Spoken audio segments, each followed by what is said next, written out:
एक बार एक जंगल में एक गधा पानी की तलाश में इधर उधर भटक रहा था, क्योंकि उसे बहुत ही प्यास लगी थी। लेकिन उसे पानी कहीं पर भी नहीं मिल रहा था। थोड़ी देर जंगल में इधर उधर भटकने के बाद वो गधा एक पेड़ के नीचे बैठ गया। कुछ देर बाद उसे किसी नदी से पानी की आवाज सुनाई दी। वह गधा वहां से उठकर नदी की तरफ जाने लगा।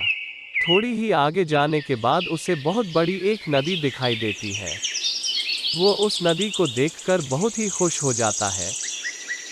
वो दौड़ते हुए उस नदी के पास जाता है। नदी के पास जाकर वह जैसे ही पानी पीने के लिए अपना सिर झुकाता है, तो उसके नज़र अपनी राइट साइड में पड़ती है। उसे एक शिकारी नजर आता है, जो अपने हाथ में एक बंदूक लिए हुए उस पे निशाना तान के खड़ा था। फिर वो गधा उससे नजर बचाकर अपनी लेफ्ट साइड में देखने लगता है, तो उसे पीछे झाड़ी में एक शेर नजर आता है।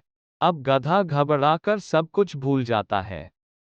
उसे पानी भी याद नहीं रहता, और वो फिर पलटकर पीछे मुड़ता है। पीछे मुड़कर उसने देखा कि जंगल में बहुत ही बड़ी आग लगी है, जो धीरे धीरे उसकी तरफ बढ़ रही होती है। अब गधा जाए तो जाए कहाँ? उसे राइट में शिकारी दिख रहा था, जो निशाना तान के खड़ा था, और अपने लेफ्ट में एक शेर खड़ा हुआ नजर आ रहा था। सामने लंबी नदी थी, और पीछे बहुत ही बड़ी आग लगी हुई थी। सभी रास्ते बंद हो चुके थे। उसकी चारों ओर से मुसीबत आ चुकी थी। अब गधा सोच में पड़ जाता है। वह चुपचाप वहां खड़ा रहता है, और उसके अंदर से एक आवाज आती है, जब चारों ओर मुसीबत आ चुकी है, अब मुझे मरना ही है, तो मैं अपना काम पूरा करके क्यों न मरूं?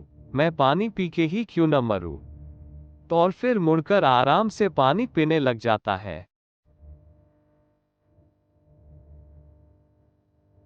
लेकिन थोड़ी ही देर बाद एक अजीब सी घटना घटती है।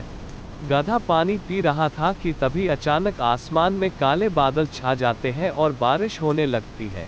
बारिश होने के बाद जंगल में जो आग लगी थी वह पानी से बुझ जाती है, और पानी के बौछार होने के कारण शिकारी अपना निशाना चूक जाता है, और वह शेर को लग जाता है, और शिकारी वहां से चला जाता है।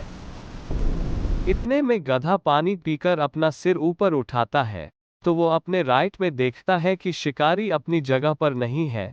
अपने लेफ्ट में शेर भी मरा हुआ दिख रहा था, और अपने पीछे मुड़कर देखा तो जो आग लगी थी वह भी नहीं दिख रही थी, और वो आराम से वहां से चला गया।